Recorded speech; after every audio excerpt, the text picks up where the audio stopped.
Hello from Drexel Hill United Methodist Church just west of Philadelphia. May you find a blessing in Weekday Transcendence.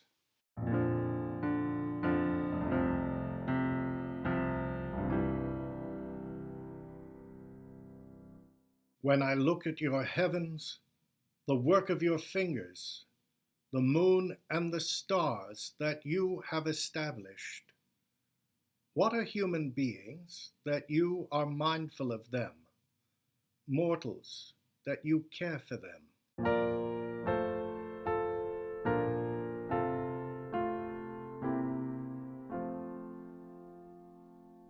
When I was a child, I dreamed where I'd simply take a step into flight on a windy day.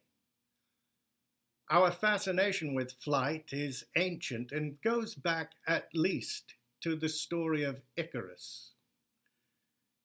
Flight became more practical after the Wright brothers took their first powered flight just about 118 years ago, the 17th of December, 1903.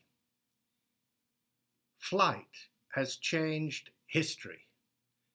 It has aided the exploration and the mapping of the globe. It has redefined the military maxim, take the high ground. As a means of transport, it has kept families far apart, closer together. Once there was a certain glamour to flying. I remember getting dressed in my Sunday best to get on a plane. But with the beginning of cut-price airlines in the 1970s and increasing security concerns in the new millennium, such memories are not to be relived. Today, of course, the airline industry has been severely hit by coronavirus restrictions, and the future path of the commercial flight industry may be as unpredictable as ever. Flying above the clouds offers perspective. Dare we imagine for a moment that we really do see what the world looks like from above? A perspective previously reserved only for the eyes of God. A fresh perspective, too, is the realization that air travel contributes significantly to carbon emissions and thus global warming. Aircraft in the future will need to become more efficient, and we in the future more disciplined, perhaps, in planning our flying hours. The psalmist says, "When I consider the heavens and the works of your hands, what are human beings that you are mindful of them?"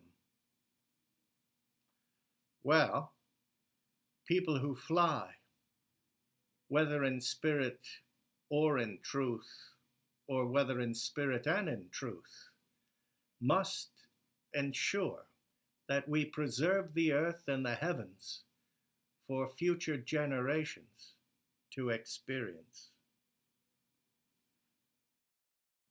God, creator of the heavens and the firmament, help us in our sojourn on this earth not only to be beholders, but also preservers of your creation, so that we, slipping the surly bonds of earth, might put out our hands and touch the truth of your heart. Amen. Come and see us again next week at Drexel Hill United Methodist Church for Weekday Transcendence. And between now and then, remember that lovely digest of John Wesley's thought and theology. Do all the good you can, by all the means you can, in all the ways you can, in all the places you can, at all the times you can, to all the people you can, as long as ever you can.